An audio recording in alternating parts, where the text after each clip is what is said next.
back, everyone, to this week's episode of In the Library of Graphic Literature with your host, Wallace Ryan. Yay! Boo, boo, boo, boo, boo, boo, boo, boo, boo, boo, boo. Huh. And if you're new here, hi, I'm Luna. Here's Luna. Yay! So we have a nice pile of books here this week, actually. So I guess we could jump right in, huh? Yes, what do you got? You can read out the name to people if you want. Omega the Unknown. Dun, dun, dun, dun. This is volume 1. Well, it'll be the only volume, actually, of this series. Sounds old. Yeah. Now, this was a comic that came out when I was a teenager, and it was just like, the writer, actually, I was a big fan of the writer. He co-created Howard the Dog, a lot of stuff like that. Steve Gerber, he was one of my favorite writers. He wrote Defenders, and he co-wrote this. And he fought the Hulk, apparently. Yeah. And this was an unusual. Take that from me. Okay. and the artwork is by this guy Jim Mooney, who was probably best known for his work on Supergirl and that. But it was still, I don't know, it still somehow suited it. And it's a very mysterious, weird type of story. The teenager he's not really, he's more the focus of the book than the superhero. The superhero really is just very mysterious, and you see him a few times. But I don't know what it was about Omega the Unknown. And it's funny because it only lasted about 10 issues, I think, or what does it say here? Yeah, lasted 10 issues. Then they came back and they finished it off. But it sort of became a cult favorite, and people really liked it. So finally, and I've been waiting for this for a long time. It's always been one of the Marvel Masterworks that I'd hope they do. Is that the only Omega collection you have? Yeah. Well, the first one. Yeah. Now, there won't be any other ones because, unless they do, there was a series a few years ago, like maybe 5 years ago, within the past 5-6 years, whatever, where this other team took it on. And I think it was even longer, because I think Gerber might have been alive when they first did it. Anyway, and he didn't like it at first, but apparently he came around to liking it. But this one, definitely worth picking up, I think, right? Omega the Unknown. I guess he's Omega the Known now. Oh, hang on a second. This one's so fancy. Oh, yes. It's like an illustrator's dream. Oh, this one Literally. This is Macanudo. This I came upon when, quite by accident, because from Fantagraphics, they put it out, and I was looking at their. Now this is the volume 2, but there was just something really cool about this strip, It's right? The first page.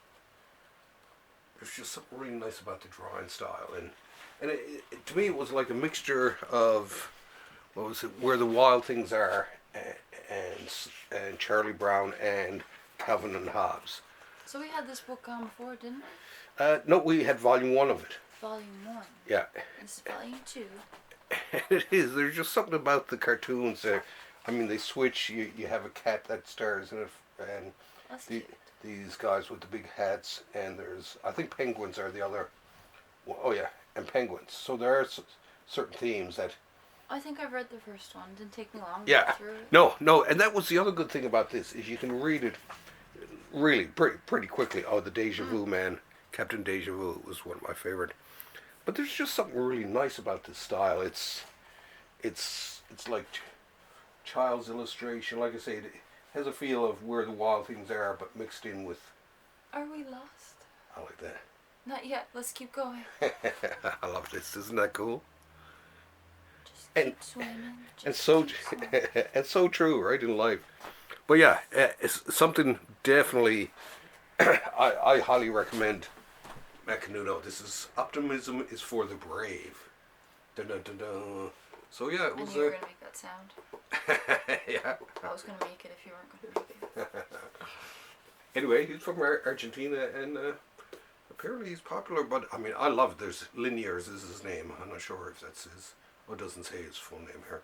But anyway, it is really cool, right? Oh, they even mentioned Calvin Hobbes, yeah. Far side in a way too, right? Some of the ones are just one-shot cartoons. But very funny. This one's cheeky. This one is very cheeky. This is Terry Moore's Power Girls. That's the one I like. Yeah. Now Terry... well, the picture, I mean. Yeah. Now Terry Moore... Oh, there's how far I'm into it. Terry Moore for years, there's a shelf over there, right there, with the Rachel Rise and that green book, and that's all his books there. So this goes onto that shelf, and I've read them all because I love his stuff. He became famous. What was it? Strangers in Paradise. That's that 2-book collection over there. Was his first comic, and it was really popular. Now it's all self-published too. He does this Abstract Studio. It's the name of it. He publishes all his comics themselves, and it's just a beautiful liner. I mean, this guy can really actually draw. Right? I like their noses. Yeah. It's interesting the way they got it drawn. Yeah. But like I say, it's realistic. Just show the people. Oh yes, show the people. We'll see this after. We'll have a look. Beautiful drawing though, right? Very detailed. I mean, this guy can actually physically draw.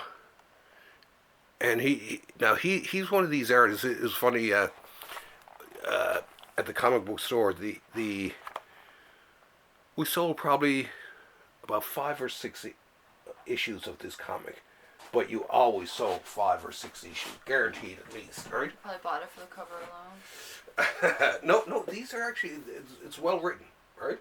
Trust me on that. It is a very cool cover too, right? It's almost like a very simple, realistic kind of style. Yeah. Yeah, not a lot of flash or extra stuff. Just not a whole lot of shading. Yeah, and just the faces are really done nicely, and the scenes, everything like that. Just that's a cute picture.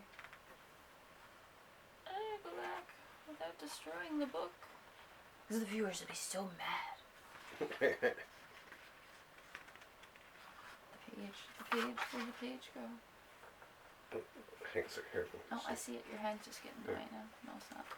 It disappeared. Oh. Did I find it?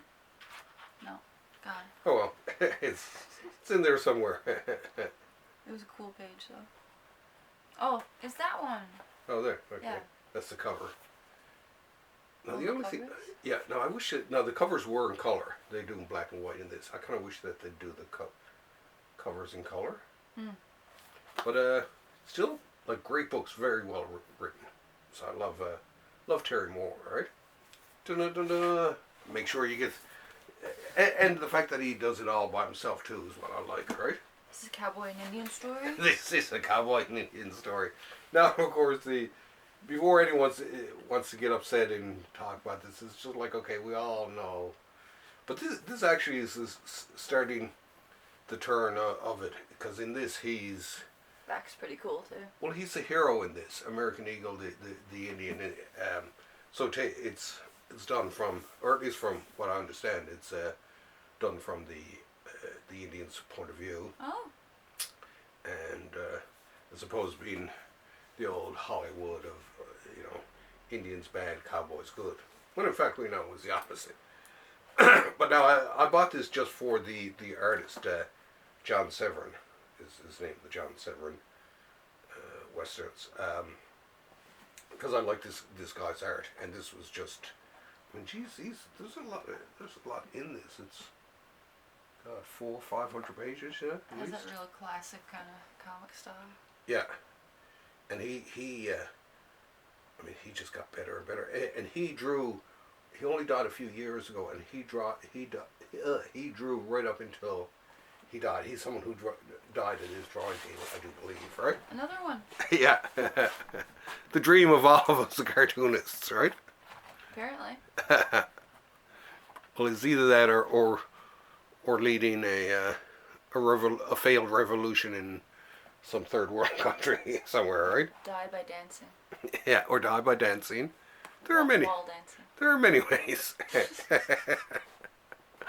It's a weird topic to be bringing up on a comic book show, but hey, we're not afraid to tackle the issues, right? It's an ongoing, never-ending existential crisis. It is. It is.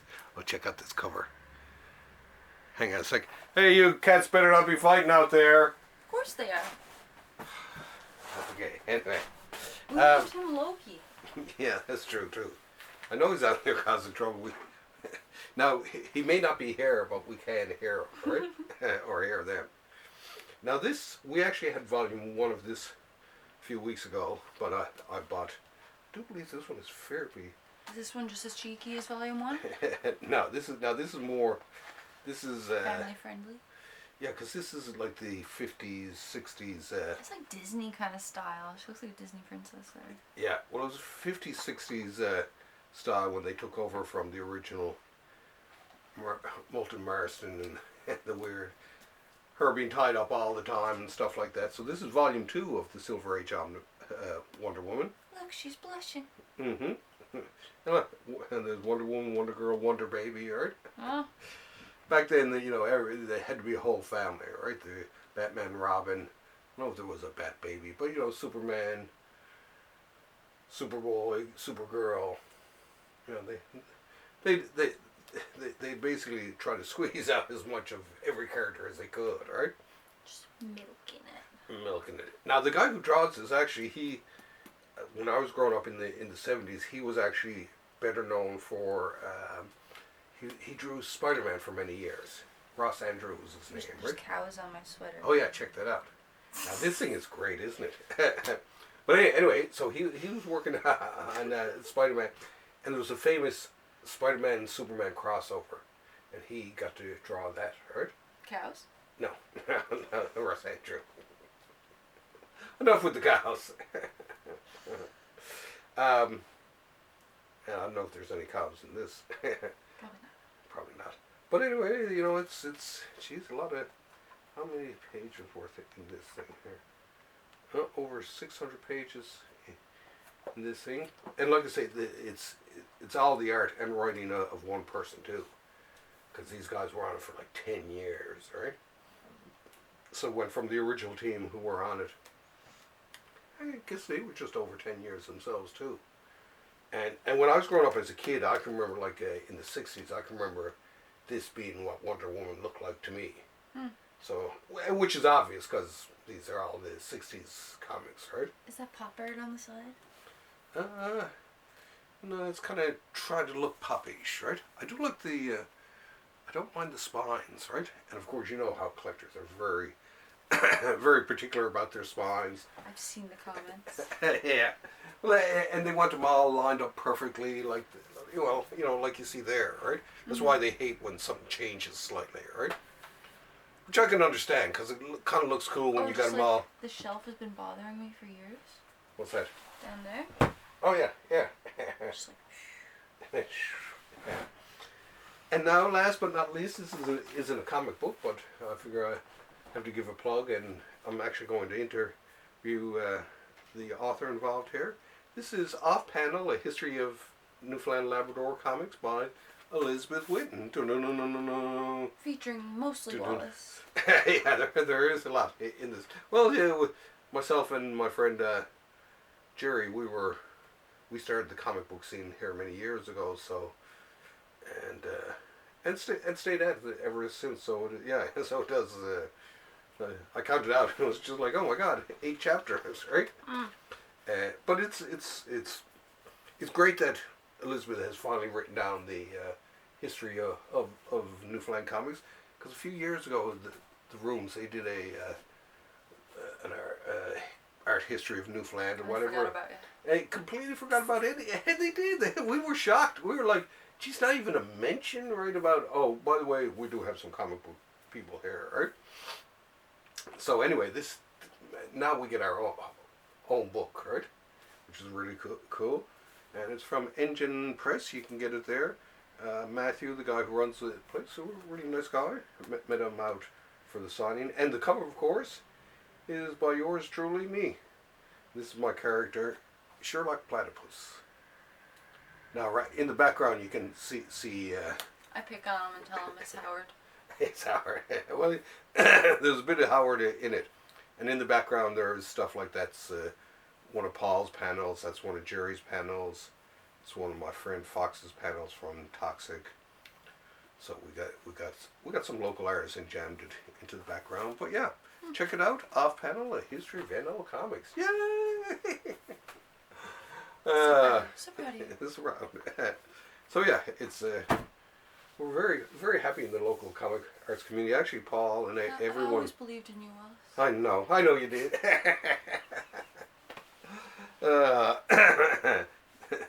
Yes, I am real.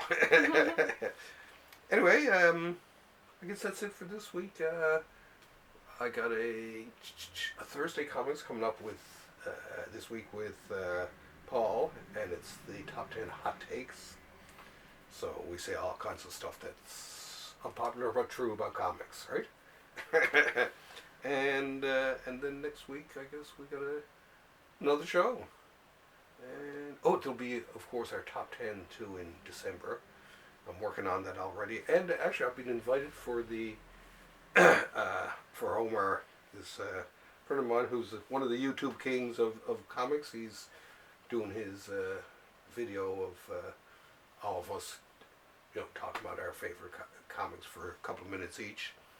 So you'll see both of us there.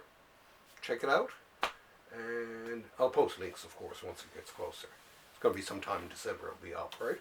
Okay, well, guys, if you're still here, I have to show you the cows on the sweater. Oh God, yes. There's a little cow.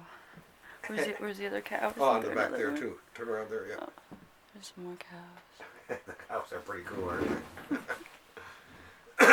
Okay, that being said, and so Luna has left the building. I'm on my way out. Thanks for having me over. Bye.